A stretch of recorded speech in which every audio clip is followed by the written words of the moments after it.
Hello, ladies and gentlemen, and welcome back to the Push to Pass F1 podcast. Now, you can probably tell Reef looks a bit different, a little bit paler, a little bit more Red Bull sponsored. Whoa. That is because Reef is currently on holiday. I think he's away with his girlfriend, which is kind of rude because he is still the only Push to Pass member to miss a show. But today we are joined by Dylan, who is your average Drive to Survive fan. Yeah, pretty much. I started watching F1 2021? Yeah, you sort of 2021. You sort of came into it off the back end of lockdown. But don't worry, he's Yeah. not Reef's full-time replacement. I just didn't want to talk to a camera for half an hour, Mil. So let's look back on And I Canada. also didn't want to watch Max talk to a camera by himself. Leave me alone. Yeah, Dylan is like one of our most loyal subscribers of the 14 of you who actually listen to us. But yeah, let's look back on Canada. Did you watch the race? I did watch the race. I watched Look at you. majority of it. I know. Tell me about it. I did watch the majority of it, to be fair. It was really good. Very enjoyable. I found it pretty crap. I didn't like it. I just like Canada. I do like Canada. I like Canada. I It's just good. don't like these cars because like we saw with Oscars. Well, to be fair, half the top 5 we saw they would get really close and then have to drop off like 3 seconds because they car would overheat. Yeah, it wasn't great for many overtakes. I thought that the opening lap was decent. Like, I thought the start was going to be No, I want a quite a refund. banger. I want a I refund. thought the start was going to be quite a banger, but it was not. Right, It was not. So the 3 times I've already shown my up on screen, it is about 8 million degrees in the UK, so leave me alone. But yeah, I want a refund for turn 1 because I want the George Russell to go over the top for Max Verstappen. Yeah, I was expecting it, and just for someone completely unexpected to just roll straight through after they have just kamikazed it, but no. Speaking of kamikaze, let's talk about it because yeah, Lando Norris did a do. He did a big bad do as well. Reef has been predicting this since China, I think. Since our second podcast, he said the McLaren's are going to come together. And the 1 week we said, don't do it because it will actually happen. It did happen. So, yeah, no, not Lance Stroll. We did drive like Lance Stroll. Lando Norris drove into the back of Oscar Piastri trying to go for a gap which didn't exist. And now he has fallen to pretty much a race win behind Oscar in the championship. Yeah, I think the gap's 22 points, is it? Yeah, I think it 22? was, if Yeah. Oscar finished 3rd, then it would have gone to a race win. Like, don't get me wrong, McLaren's are still so far ahead. Like, you know, it's great to see. They are so far ahead. But I think for Lando now, he's got to buck his ideas up a little. Like, I'm a bit of a Lando hater. I will put my hands up and say that. You'll get along just fine.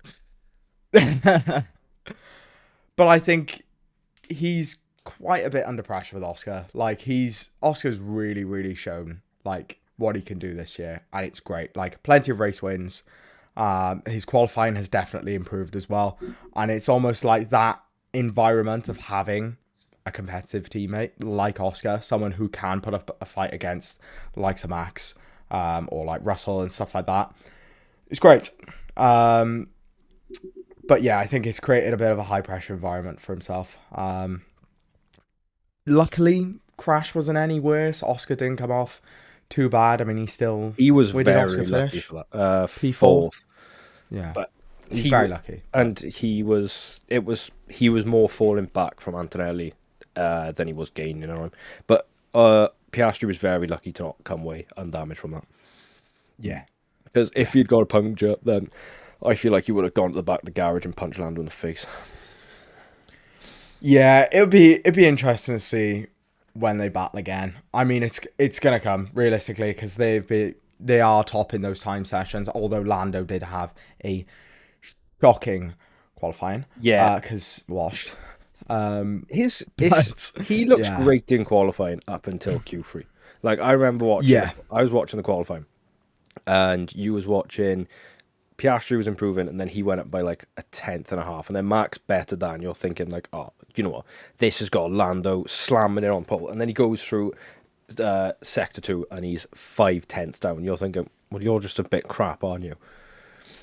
Yeah, well, I'm thinking back to Spain now when we look at that last sort of desperate attempt for pole in Q3, Nico Rosberg said it correct on commentary. He was saying Sure. Lando is overdriving the car. Yeah, he is. Oscar looks much more like calm and comfortable putting the car on its like limit, whereas Lando, he almost seems like he's trying too hard to try and get pace up, which he potentially doesn't have. Yeah, and I feel like that is just that pressure coming in again. But like they still remain quite well as teammates. Like they are fantastic. That constructors battle is done.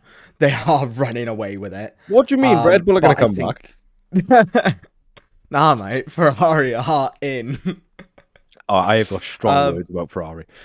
Yeah, yeah. But no, like they still get along as teammates for now. Lando took some ownership of that crash, which is fair enough because again, if anyone is actually trying to direct that away from Lando, fucking hell, please. Oh, you want to see my TikTok comment section? Jesus Christ. I got called ludicrous, right, for saying that Lando went for a gap that didn't exist. And would you like to know what this person blamed it on? That Oscar should have known that Lando was going to go round the outside and should have left him room. Yeah, no, absolutely not. If you're a McLaren, no, actually, not a McLaren fan. If you're a Lando Norris fan, please seek help. Yeah, please. Because some of you, right, and I'm speaking to a select few, because I like Lando. He's not my favourite driver, but he's a driver you want to see do well. And when stuff like this happens, his fanboys and fangirls and his cult of fans decide to jump to his defence like it's their life job. But also, I cannot wait for Rocket Powered Mohawk's analysis. Yeah, I'm desperate for that review. I'm desperate for that. We spoke last week about trying to get him as a guest. Then realised he's fucking class. He's got probably 300 times our subscriber count. Yeah. Right. He's fucking Who class. else had and a it good just weekend? get banned. Banned. Yeah, it killed. Who else had a good race? Kimi Andrea Antonelli. Maiden podium. Yeah. What more could you want? Oh, very good. Very good. Honestly, he's shone bright this season so far. I think it's deserved because, he's had some really, really key results. We watched the Miami qualifying together, didn't we? Yeah. When he got the pole and we screamed like girls. Yeah. I feel like that happens though. Whenever you get a banger of a lap from someone that you just don't really expect it is oh my God, what has just happened? Because we're also used to seeing that, Oscar, Lando, Max, pole. But I did it when Russell crossed the line in Q3. I was like, oh my God, what was that? What a lap. And it is really good to watch. He's so young as well. It does make me feel like a bit of a disappointment. Oh, 100%. It's mental. It is mental. I'm started talking about him finishing third at the Canadian Grand Prix, and I'm older than him. But yeah, I think that's what also makes him a bit more likable. Is people relate? Well, not relate to him, but they can sort of be like, "You are a literal child. How are you so good at this?" Yeah, but and he's proven himself against top drivers as well. Yeah, well, to have a teammate like George Russell, putting in bangers. Well, I think they've both now got to be good. I think they've both now just secured their contract extensions, pretty much. Oh yeah, 100%. 100%. But yeah, we speaking about one Mercedes. Let's go with the other one. George Russell, very very good weekend. Yeah, impressive. I feel like there wasn't much sort of coverage because he was just gone. But very good weekend. He very much did. Don't get me wrong. The Q3 lap was quite a shock to me. I don't think it was a shock to a few people, but I thought Max was going to get pole. And then the way he managed his race pace and the way he managed from the front, he was pretty incredible in the fact he led. Didn't he lead every lap? I'm pretty sure, yeah. Because he had it into turn one. Yeah, he got overtaken through pit stops now, but he didn't lose the lead on merit. So. Yeah. No, he was very good. It was great to watch from George, to be fair. I always am impressed by, dominant Russell drives. He's a fantastic driver. I do really, really like watching George drive. He's had a very good start. He had a few weekends in the past, 2 or 3 races, which have been a little bit of a dip. But overall, his start to this, because we're just over a third of the way to the season now. his start to the season so far has been pretty incredible. How many races in? Yeah, it has been very positive. Like, I know obviously McLaren are still very ahead. You know, Oscar has got that big gap. Like, there is a big gap between the likes of Russell and Verstappen, between the top boys. Like, but I think it's quite close between Max and George in that championship. They could well and truly have a bit of a rivalry on for whether that's, you know, our third position, really, if Lando can hold up. I think it. But yeah, The second place in the championship is well up for scraps. yeah, especially if that sort of thing is going to occur again. It's going to be interesting for the rest of the season. And we'll talk with 3 more people before we move on to our drive gradings, who actually finished 7th, 8th, and 9th. Fernando Alonso, Nico Hulkenberg, and Esteban Ocon. 3 very good point scores for 3 teams who you wouldn't really expect to be getting good points, especially at a track like Canada. No, or driving crashes, by the way. Like, you know, Hulk is doing fantastic. Hulkenberg in the race, his Sauber actually showed pretty good pace. Yeah, they seem to be on quite a good, like, positive sort of groove at the moment, which is great. And I think that's I hope it does shine through to Bortoleto as well. Like, seeing if the Saubers can push through a little bit more. Well, I'm hoping the Saubers can push through a little bit more, though. In respects to their teammates, interesting. It's good. Alonso finished 7th and Stroll finished 17th. Shock. Hulkenberg finished 8th. Bortoleto finished 14th. Shock. And Ocon finished 9th and Behrman finished 11th. So realistically, Haas could win the World Championship next year. But yeah, Haas are a bit up and down. Let's talk about Alonso, Aston Martin, and Stroll first, because I am running out of patience with that man. It is. I have quite literally written here, it is a shame he wasn't out because of his wrist problem. Oh, well, Reef hit the nail on the head. It is. He lasted 2 sessions and crashed. Yeah. Yeah, it is. It is a shame that I would have liked to see Felipe Drugovich come in, see what he can do, and hopefully rip shit. But Drugovich finish in Le Mans? I just feel there's not much space, is there? There's not much. No, until Stroll, Big Daddy Stroll, decides to sell up, which he won't, because he is... Or die. Yeah, that one is the other option. Reef has mentioned that a few times throughout the course of this podcast. Where is Felipe Drugovich? Where did he finish? Where are you? Who does Felipe Drugovich drive for in IndyCar? No IndyCar. What were you driving in? Where are you? Whack. Yeah, that one. Mick Schumacher finished 10th. Shock. Still washed. Oh, he DNF'd. What a boy. Oh, fantastic. Well, get him in the ass. Fuck's sake. What was he driving? Facts. Was he driving a Cadillac? Yeah, he was. Oh my god, he's driving for Cadillac next year, confirmed. But yeah, so let's go into our top 10 grading of the top 10 finishers. Your top 10 were Carlos Sainz in 10th, Esteban Ocon 9th, Nico Hulkenberg 8th, Fernando Alonso 7th, Lewis at midfield Minton the 6th, Charles Leclerc 5th, Oscar Piastri 4th, Kimi Guttinelli 3rd, Max Verstappen 2, and George Toy Party Russell 1st. Let's go. Let's start at Carlos Sainz. What a pretty poor weekend for Williams. Yeah, not great. I mean, of course he had that sort of... Yeah, I was going to say, wait there, let me get the quali. Quali. Oh no, he went on Q1, didn't he?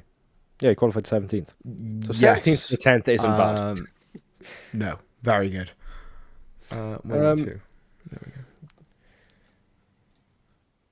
So he, yeah, there we go. So he got qualified by Bortoleto and Ocon.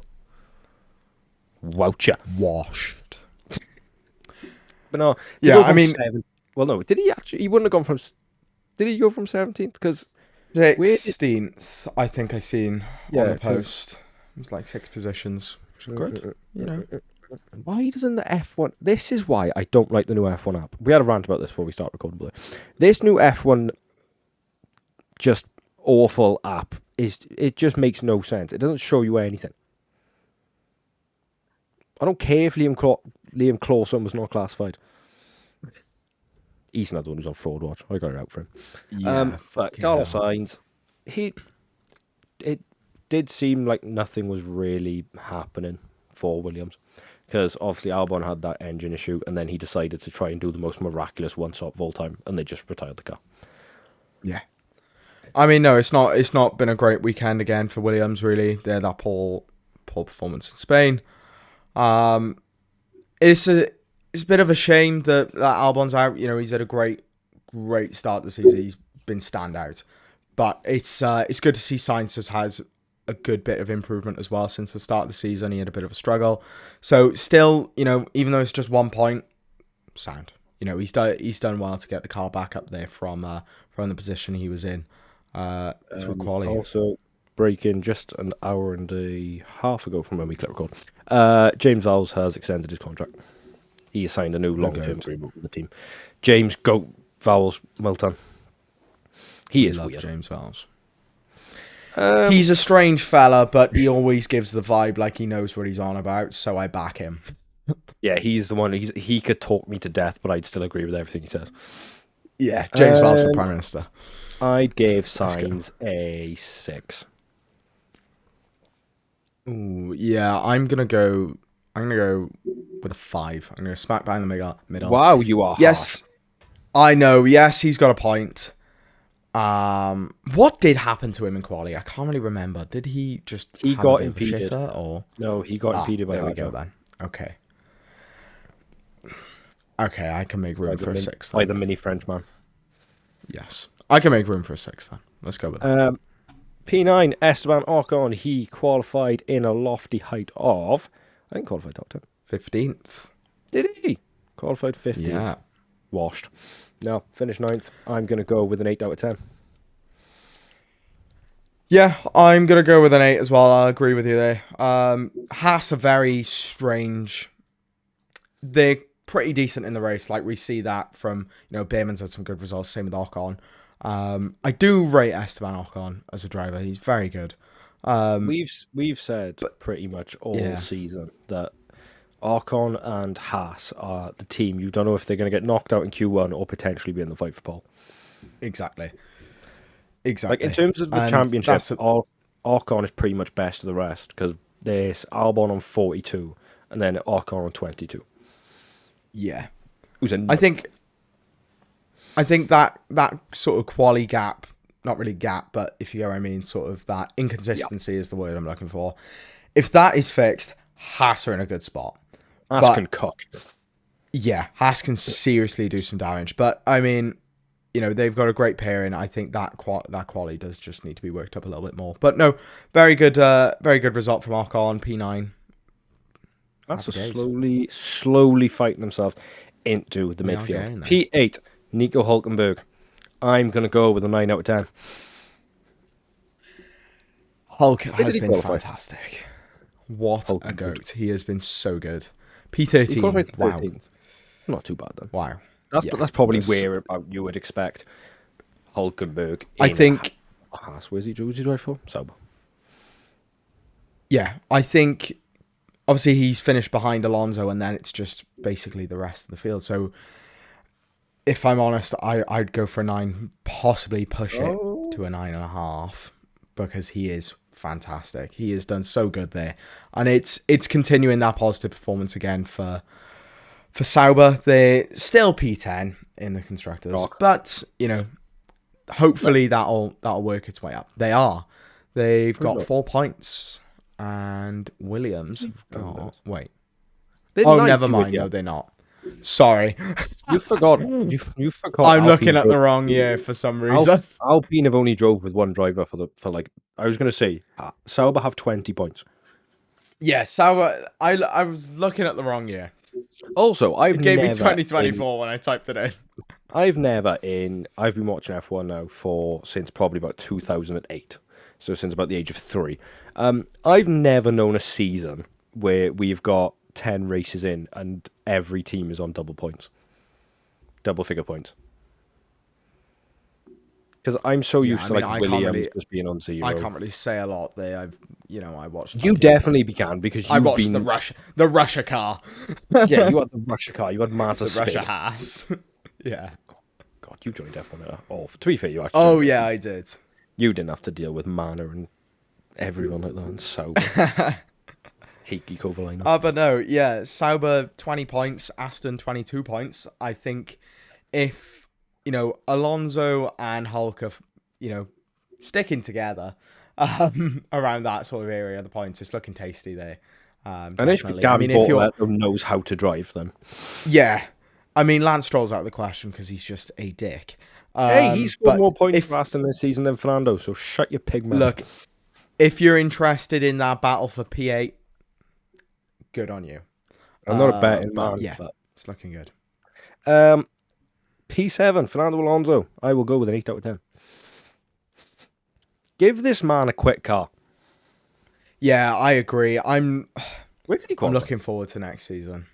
I think he. Yeah, but knowing our luck, we're going to have Aston Martin being an absolute stinker next year. He's 6 in quali. Did he? Yeah. We'll have a look. Out qualified Lando and Leclerc. Yeah, but that's not hard, is it? He's done very good there. He has done very good. Quali, he's done very good. So drop back in the race, but looking at the people who finish above him and looking at the teams, especially in their cars, yeah, you would expect it. So I'm gonna go for a 9. Especially when Strolovic is loitering around at the back doing nothing. P6, Lewis midfield there. When your teammates there turning up just for a bit of a break, a bit of a weekend break, like. Yeah, Lewis Hamilton started 5th, finished 6th. I'm going with a 5 out of 10. It's not looking good for Ferrari, is it? Honestly, I would rather put me in charge of Ferrari and let me drive the car, and I generally think I could reach Q3. Yeah, it's really not looking good. They seem to be having a lot going on, bit more. Well, did you internally? Is there a way I can access the driver radio? Because oh my god, I thought Charles Leclerc was gonna actually kill someone.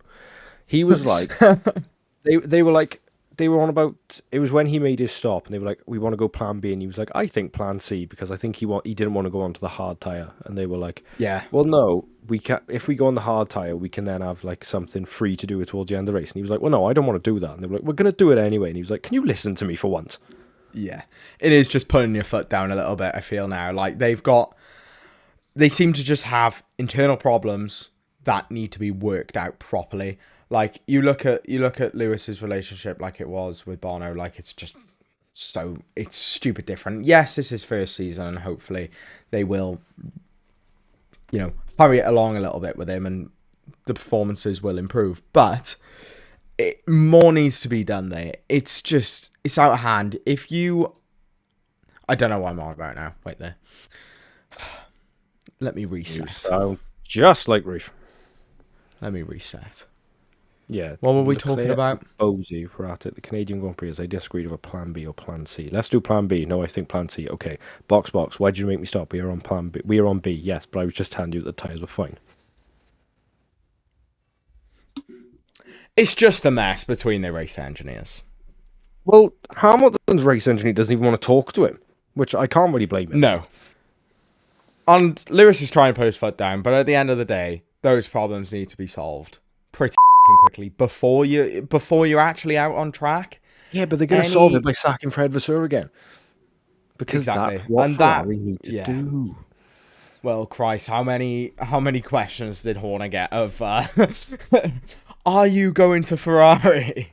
Did you and Nico Rosberg? I love him on commentary because some of the stuff he comes out with is mental. He was like, I feel sorry for Fred Vasseur, but I feel sorry for his kids. People are probably coming up to them in the playground being like, why is your dad getting sacked from Ferrari? As if preschoolers are walking around with Formula races on Twitter going, oh my god, Fred's been sacked. Yeah, Lewis, I'll go with a 5. And Charles, oh god.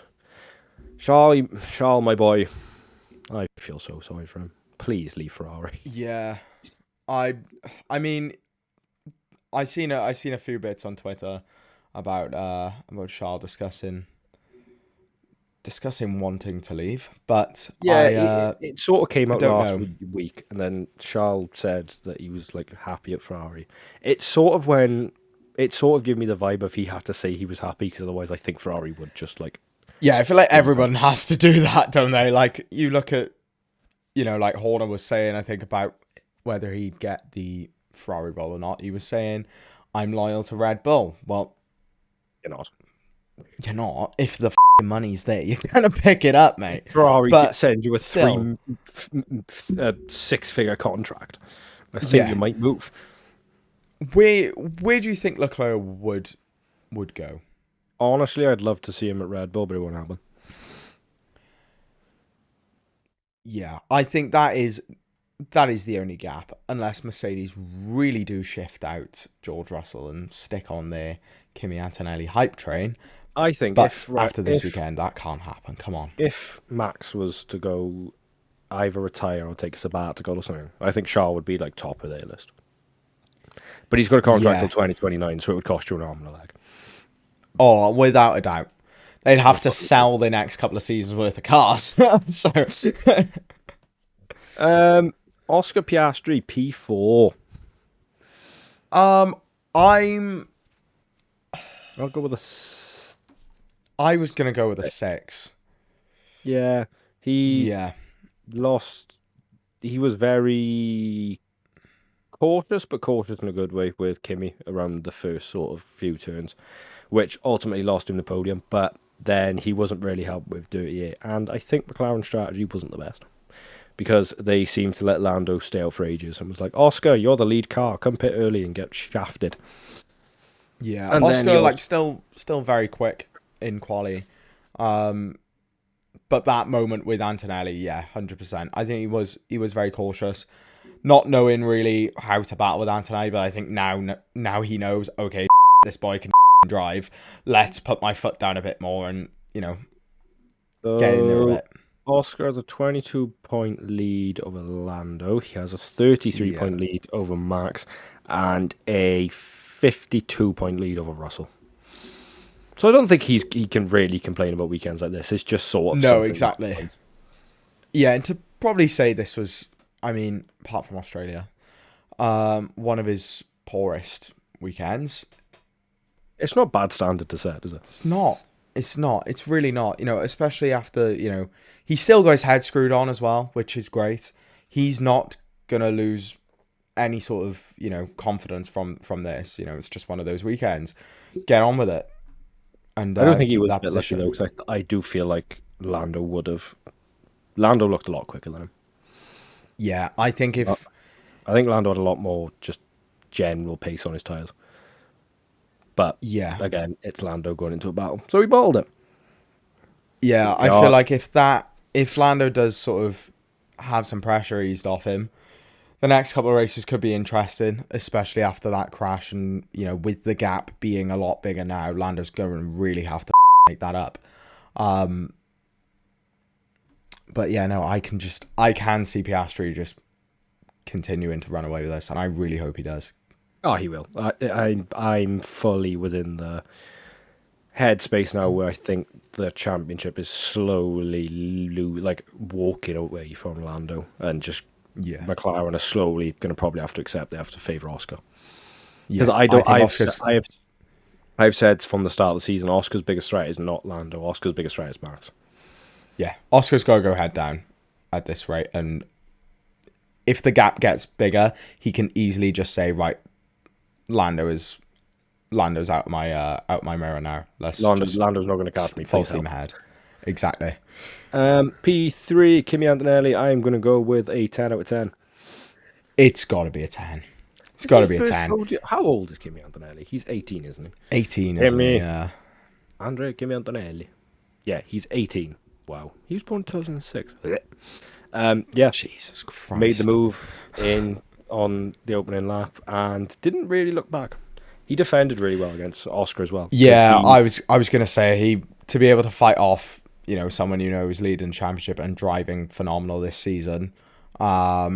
He continued to fight that, continued to hold off, and did really well chasing down. He sort of just obviously he Max sort and of just Russell, played everything correctly. Like I think Yeah. everyone knew how bad the like because they've said all weekend how bad like the temperature was on Sunday. It was like 10 degrees hotter than Friday, and like everyone pretty much struggled with dirty air. So I think Kimmy just drove the conditions of the race perfectly.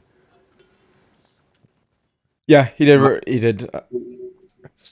Go on. Oh, I was going to say Max. I was going to move on to Max, but go Oh, go talk. on. Move on to Max. Move. I don't really have much else Max to say. Verstappen, P2. I will go with a 9 out of 10. I think his start really let him down.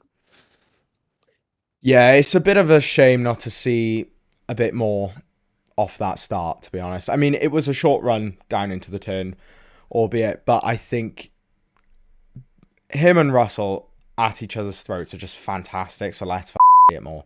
Oh, it's a great ride. It's just Yeah, that it's start was great. very un-Max. Like Max is usually like bang on his starts. Yeah, it is. But I think that's probably him in the back of his mind about that penalty point. When does it clear now? I want to say the 30th of June, Okay. which is just after Austria. Austria's the 29th, I think. Let me have a look. Interesting. Max Yeah, I believe it Verstappen is. Yeah. Austria, penalty 27th to 29th of June. Points expiry. 2 points expire on the 30th of June 2025. Yeah. So literally the Monday after. Yeah. I think Max is really getting a lot out of that car, and it's great. I mean, you know, at the end of the day, everyone's always said it's a car that Max can drive. Max is just an alien. That's always been the view that I see it, because you look at Tsunoda, qualified Yuki. P11, not great. Lost. And started. Can we just please talk about his penalty being? Did you see it? What, Yuki's? Yeah, No. his 10-place grid. Basically, right. He got a 10-place grid penalty for overtaking Piastri in FP, I want to say 3, when Piastri hit the wall, had a puncture, and was literally crawling back to the pits. So Yuki went past him under a red flag, and they give him a 10-place grid penalty for it. That's ridiculous. So I love Yuki. Poor boy. Please, just honestly, let Poor Red Bull boy. you could honestly, right, put Max in the one Red Bull seat and just let him run for a season and save the cost of the second car, and you'd probably still not be far off where they are. Oh yeah, no. Like, Max is doing a phenomenal job there. I'm gonna give him, for this weekend, I'm gonna give him a 9 as well. Did I give him a 9? Or did I give him an 8? Yeah, I think he did. I think I don't know. You I gave don't him know. something. George You Russell. gave him a number. George Russell. George A. I will go with a 10 out of 10. It's got to be a 10. Great Got weekend to for be a Mercedes. 10. Yeah, Mercedes are my biggest winner, to be honest. They were fantastic. Russell, just unbelievable lap. Looking at the quali time here, he was the only driver to get into the 110s. Yeah, he sort of his Fucking brilliant. Canada. There we go. I hate the F1 website. Results. Yeah, his just lap at the death of Q3. It caught me completely off guard, because I saw Max cross line and I was like, oh, Max has got pole, and then George, you could just see George Russell's name come up on the timing sheet, and I was like, wow, that boy's going quick. But yeah, overall, Yeah, I had the same reaction. I had the same reaction watching Q3. I didn't really expect that to happen. He drove well at Canada last year, didn't he? Yeah, because him and Lightning Max, quali? him and Max did the same time, but he did it did. first. Didn't he Yeah, win I Canada remember. last year? Canada No, 2024 what?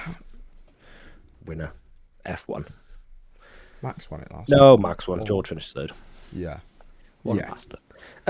So, you I just mean, still still a good track. you said your biggest winner is Mercedes. I think I would have to tend to agree. Yeah. I think I mean, I've gone for weekends, team maybe. because driver's very hard to pick just as a biggest winner altogether, but Mercedes, usually. fantastic. usually have. Well, they're now up to second in the constructors, which I think they are probably favourites for, because they seem to be most Yeah. consistently within the top 5. Because Ferrari are just being Ferrari, and Red Bull only have one car. Yeah, at the moment, Mercedes are absolutely shitting on Ferrari and, playing the gaps. So, Jesus, I yeah. just looked at right. The constructors' championship is currently McLaren in first, right? Mercedes on second, Ferrari third, Red Bull on fourth. Red Bull are on 162 points, Ferrari on 183, Mercedes are on 199, McLaren are on 374. Yeah. Congratulations, McLaren. Congratulations, Mercedes. It's now a battle for third, and Williams could come back. Williams are only 117 points behind Red Bull, so yeah, but yeah, biggest loser. Let's have a look at I've got a few. I'd say I'm not going to go with the obvious of Lando Norris because it's boring and I've already slandered him enough on this show. I would say either Williams or potentially Hadjar. I've gone similar. I've had a few. I put up Ferrari because of just The obvious. shambles they are having at the moment. It is awful. I also put Williams, but more Albon. Poor on the opening lap, losing quite a lot of positions. He had that off as well. Lando, obviously, for his crash, but like you said, that's boring. I've gone for VCarb, to be honest. VCarb are in my top. I've gone overall, really. Biggest losers are VCarb. It's a shame because Hadjar has been, honestly, one of my favourite drivers of the year so far. He's been so good. He's showing some good pace and quality. Lawson's a bit of a lost cause. Let's be real. Honest to God, what is going on with Liam Lawson? Lawson. Right, yeah. Bit of a shambles. Bit of a lost cause. Very much What's a lost going call. on? I think, well, me and Reef spoke about this in our grid predictions episode for next season. We both think he's gone because he just doesn't seem to be translating anywhere near what he had last year. No, I mean, last year, and when he came in for Ricardo, wasn't it, when he broke his hand?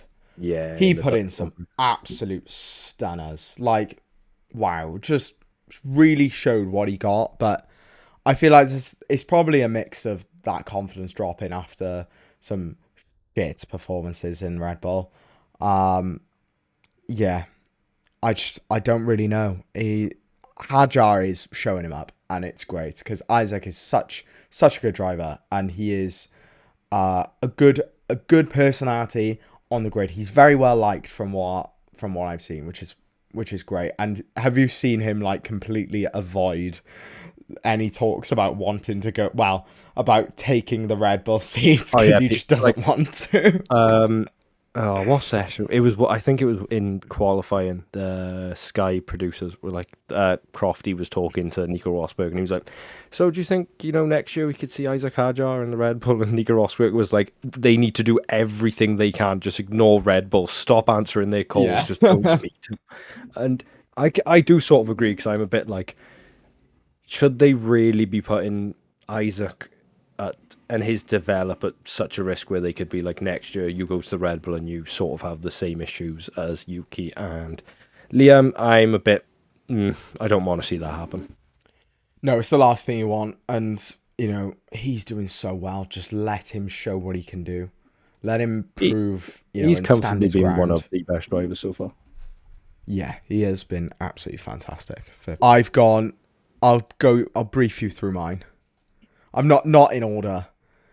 Nico and Lewis, Fernando and Lewis, Senna, Prost, Vettel, Weber, something else. I've got the exact same. I've got that same four, and then I got Verstappen, Ricardo. I haven't gone for Max and Ricardo. I just had a gap. Schumacher, Mazepin. I couldn't think of any more. I was going to put Perez Ocon in. Oh, because they didn't like each other. No. Alonso and Ocon also didn't like each other. Yeah, that was Alpine 22. Yeah, that was fun. I enjoyed that. Right, let's intro this bit.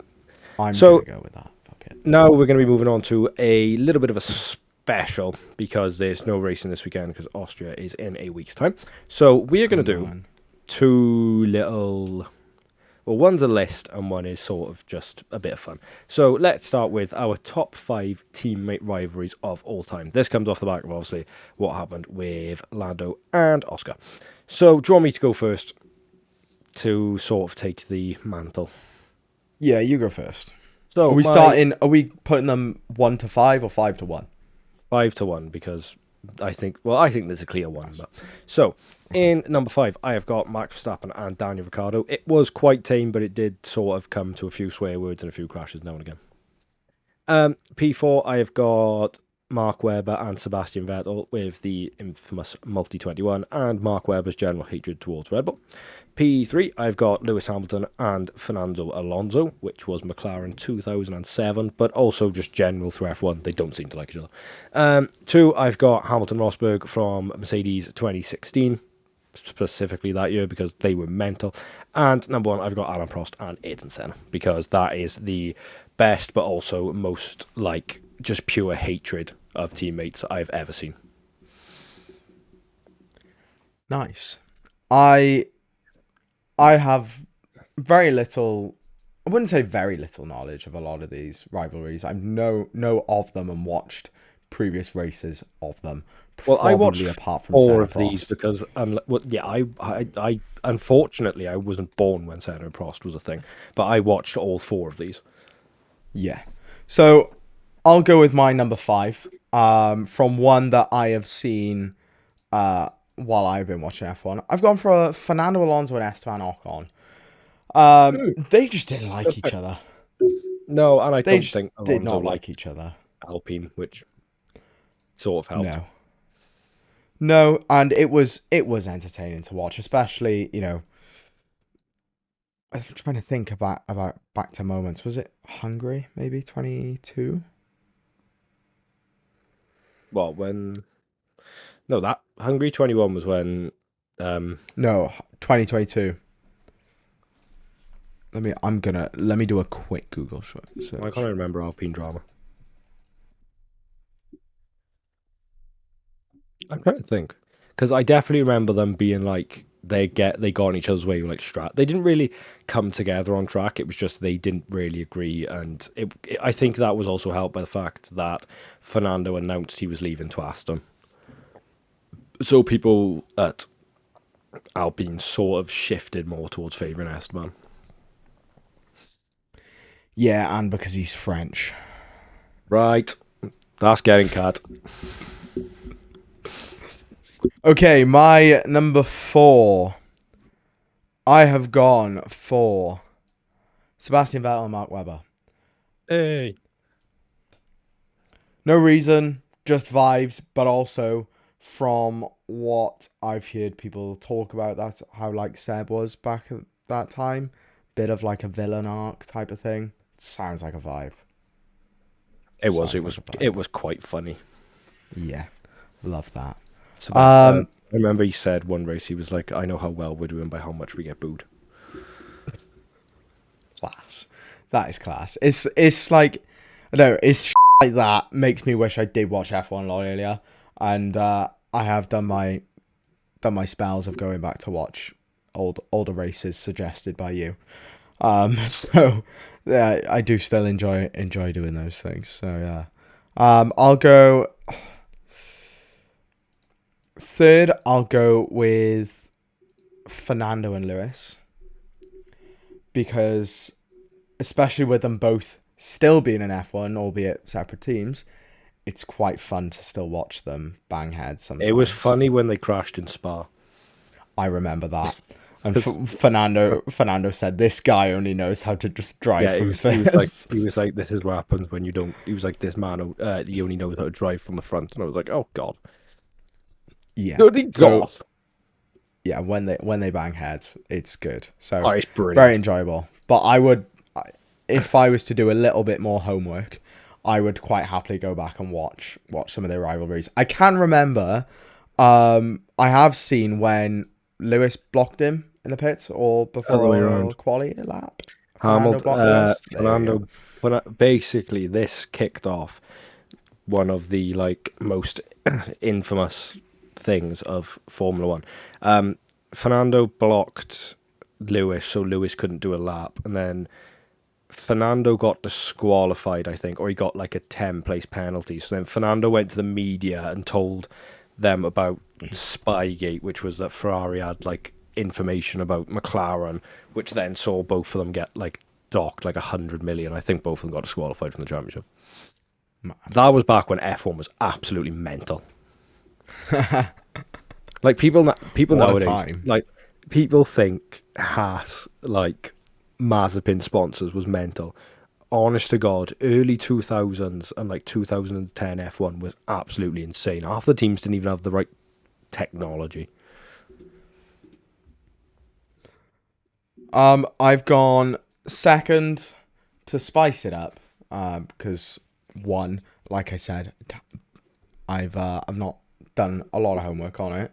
I'll go with Senna Prost, because compared to the other one, which I've gone for, I know a lot less about. But from what you have said, I can probably back it's up there. My first place though, I've gone for Nico and Lewis. Yeah, I think that would be most people's answer.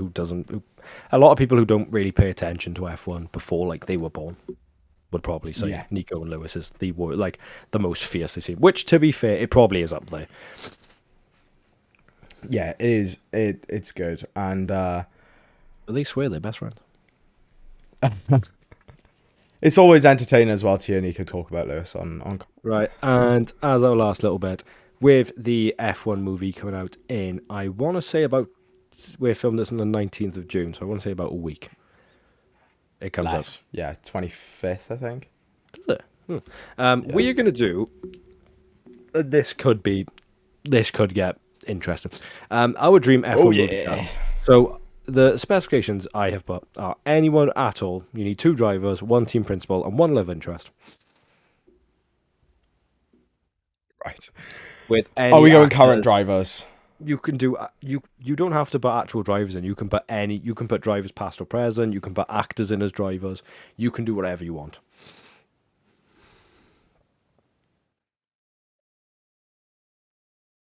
Right, you go with yours first. Right, my 2 drivers are Adam Sandler Right.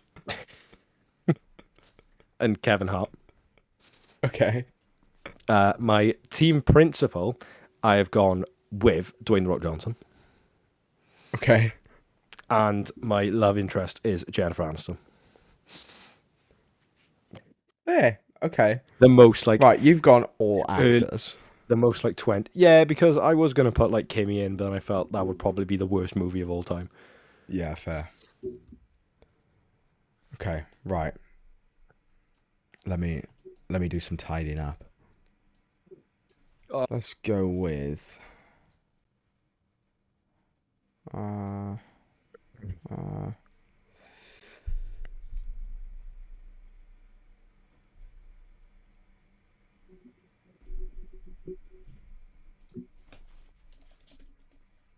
okay, sound right, I got him.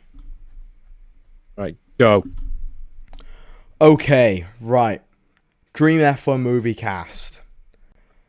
My drivers will be Vin Diesel, Family. pure experience. And I've gone a bit rogue. I've gone Tom Hardy. I thought you were gonna say Paul Walker, so that's okay. No. Gotten Tom Hardy. Hard as nails. Would just be great. What a duo. Vin Diesel would be the first man to have a wheelie in F1 car. Yeah. Yeah. With a That Corona. boy would drift like with a Corona in his hand. Correct. My team principal, and I want you to close your eyes and imagine like Vin Diesel has just crossed the line. He's won the world championship, and Toto Wolff comes on the radio to congratulate him. Congratulations, Mr. Diesel. And then love interest, we've gone with Sydney Sweeney. I was gonna put Terry Crews, so Oh God, Vin Diesel trying to talk to Sydney Sweeney. What a movie. What a movie. Genuinely put us in charge of it. But that has been all for today's episode of the Push Past F1 podcast. Slightly longer, but also slightly later because Reef, again, is on holiday. Don't worry, I'm hoping he will be back. But Reef will be back. I'm sure nobody wants to hear my questionable 2021 wheel knowledge. Drive to Survive wheel knowledge. Drive But to if I- Survive wheel knowledge. But What if, I've learned from playing the game and being friends with Max. but if we ever need a guest, I'm sure you will be on the top of the list. But we hope you I have very much enjoyed. enjoyed it. If you are listening on YouTube, don't forget drop us a like and a subscribe. It hugely helps. If you're listening on Spotify, drop us a 5-star and a follow. It is greatly appreciated. I have been Max. I've been Dylan. There you go. You got it in the end. And this has been the Push to Pass Boom! F1 podcast.